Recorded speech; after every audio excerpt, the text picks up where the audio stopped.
porque no tienen seguro. Tienen que reconstruir su casa. Ahorita fuimos a tomar un video en la mañana ahí. Tienen que levantar los escombros.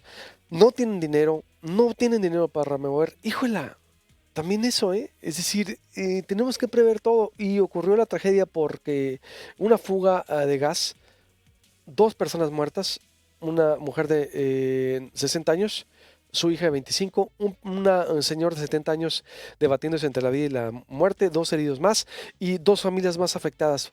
Y no hay un seguro. ¿Cuánto vale un seguro? ¿Cómo se puede pagar? ¿Qué se puede asegurar de la casa, de una casa? Son preguntas que nos van a servir a todos, ¿eh? En verdad. Ahorita la alcaldesa Hermosillo en el estudio también, un año de evaluación y lo que viene, por supuesto, también con ella le vamos aquí a preguntar. 9 cárteles, ahí vienen también los de teatro, ¿no? ¿Estarán los de teatro, no? Sí, bueno, y Mayra Leiva. 9 cárteles con al menos 74 brazos armados dominan el 80% del país. Son el doble que en el 2005. Efren Flores Sin embargo, te saludo con gusto. Buenos días, ¿cómo estás? Buenos días, Luis Alberto, con el gusto de hablar contigo y de saludar a toda tu audiencia. Igualmente, a ver, de dónde, esta información interesante, solo en Guerrero existen 350 organizaciones criminales. A ver. Así es, hablamos, bueno, con algunos especialistas en la materia y utilizamos datos tanto oficiales como los que son de dominio público. Y bueno, no solo encontramos que, bueno, hay 9 cárteles principales que se han duplicado, sino que también, bueno, la presencia que tienen a nivel nacional tiene que ver mucho con sus ligas, con los gobiernos, ¿no? Y con las autoridades. Y en ese sentido, bueno, tenemos casos precisamente como el que mencionabas, el de Guerrero, en el que, bueno, el número de organizaciones o de grupos delictivos que existen ahí se dan por condiciones muy peculiares que tiene que ver con cómo operan con los cuerpos de seguridad locales y también, bueno, con la producción de amapola que se da por encargo en esa entidad federativa, pero también es una circunstancia que se replica en muchos estados de la República Mexicana, Luis Alberto. Ujú. Por ejemplo, hay nombres, es una valoración que hace Ricardo Ravelo, es un especialista en temas de narcotráfico, Así es. periodista especializado en temas de narcotráfico. Eh, por ejemplo, no se da numeralia, da nombres. Bueno, no, de los grupos no da nombres, es un cálculo que él realizó. Pero nosotros, sin embargo, bueno, ubicamos al menos los más de 70 grupos o células del crimen organizado ligados a los principales cárteles a nivel nacional, en el que, bueno, entre los que se cuentan, pues nombres muy conocidos, ¿no? Como los Viagras, los Mazatlecos, el grupo de El Chapo Isidro, ¿no? Entre muchas otras células que se han desprendido, pues, del 2000 a la fecha, ¿no? ¿Quiénes son los Viagras? Yo no los tenía ubicados, discúlpame. Bueno, ¿Y dónde operan? son grupos que operan, por ejemplo, sobre todo en Michoacán, son células que se han ido desprendiendo de grandes cuerpos criminales precisamente por un proceso de fragmentación que se dio pues en todo el territorio nacional a partir de pues del 2000, ¿no? Porque bueno, de acuerdo con los especialistas y la información que consultamos, se dio un proceso en el que se rompió, por ejemplo, con la transición democrática en el 2000, ¿no? Se rompió con las viejas estructuras de poder, con las viejas estructuras de negociación entre el crimen organizado y las autoridades, ¿no? Y a lo largo de los años, este fenómeno se fue cruzando con otros factores, como lo fue la aparición de los Zetas, ¿no?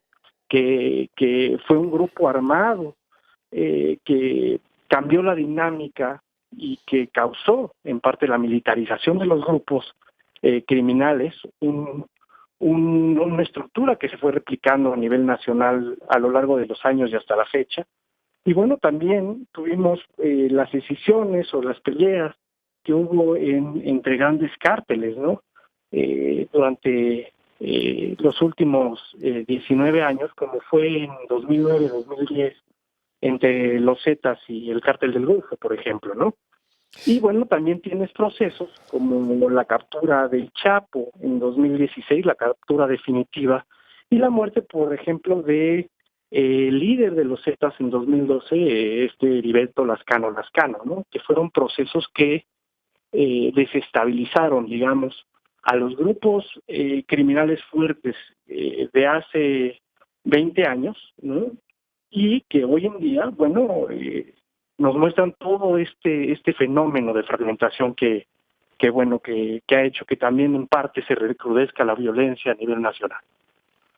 Eh, sí, existen, de acuerdo a la publicación que hacen 9 cárteles de la droga. Arellano Félix o de Tijuana, ¿está vigente el de los Arellano Félix? Sí, sí, sigue vigente, bueno, por lo menos de acuerdo con la Fiscalía General de la República. Ok, Eh, Carrillo Fuentes o de Juárez, bueno, Beltrán Leiva, Carrillo Fuentes o de Juárez, del Golfo, Caballeros Templarios, Sinaloa o del Pacífico, Jalisco Nueva Generación, La Familia y los Zetas, además de 5 los Viagras del noroeste, del poniente, del sureste y Nueva Plaza, que han ido cobrando fuerza en los últimos 5 años. Sí, esta cantidad de grandes organizaciones criminales es 2 veces mayor a la que la PGR, hoy Fiscalía General de la República, reconoció en el 2005, cuando los principales cárteles eran los de Tijuana, Sinaloa, Juárez y Colima, que fue absorbido por el cártel Jalisco Nueva Generación hace poco más de 10 años.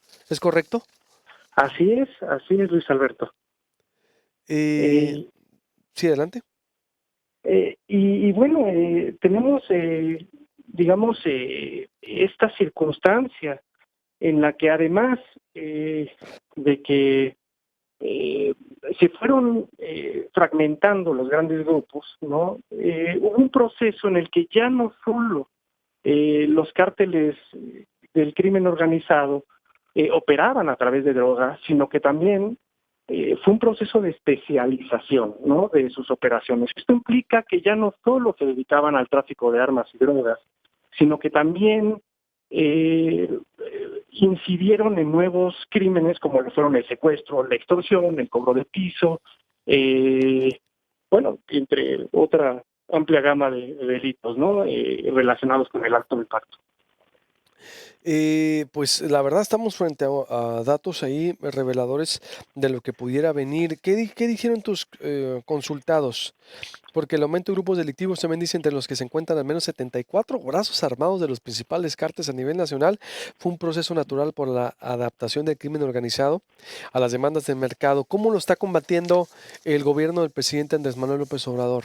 ¿Qué dicen? Bueno, la cuestión con la estrategia del gobierno de Andrés Manuel López Obrador es que, aunque los especialistas lo consideraron adecuado, ¿no?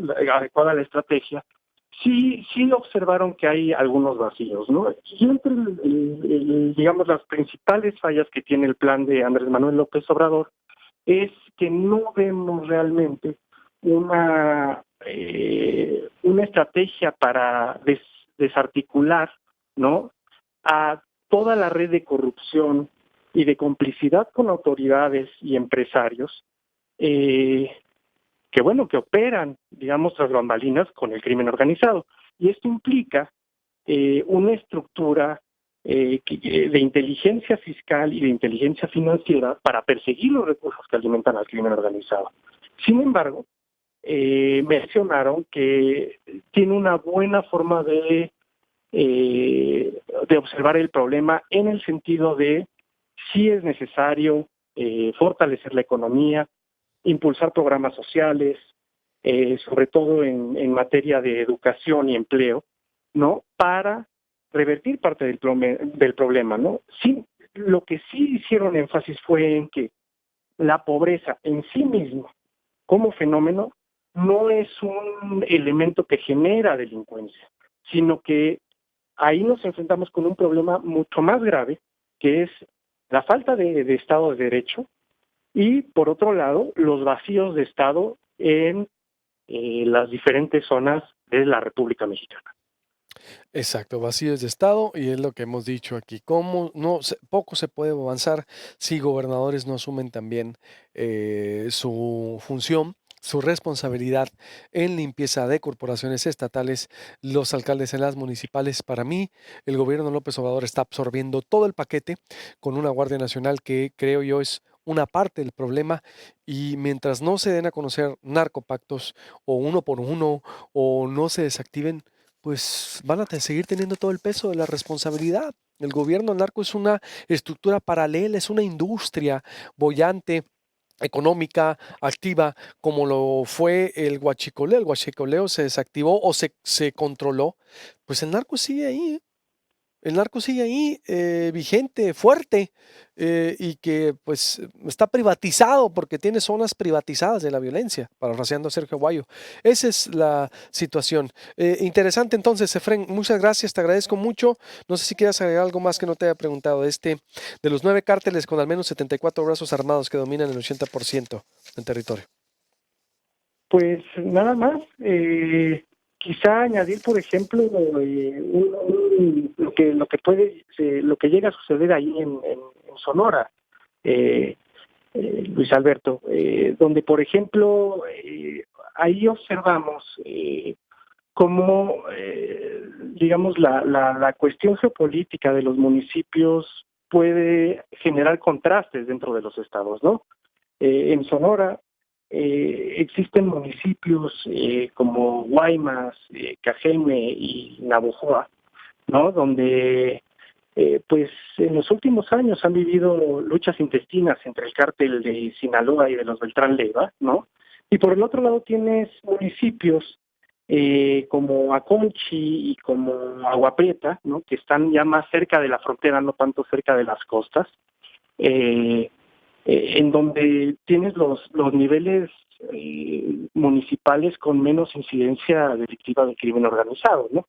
Como delito registrado por el gobierno federal. Entonces, eso es algo que los gobiernos tienen que tener en cuenta porque estamos hablando de una estrategia que no puede generalizar la crisis de violencia y de criminalidad a nivel nacional, ¿no? Sino que tiene que contar con estrategias locales, dependiendo de la circunstancia de la región en el país.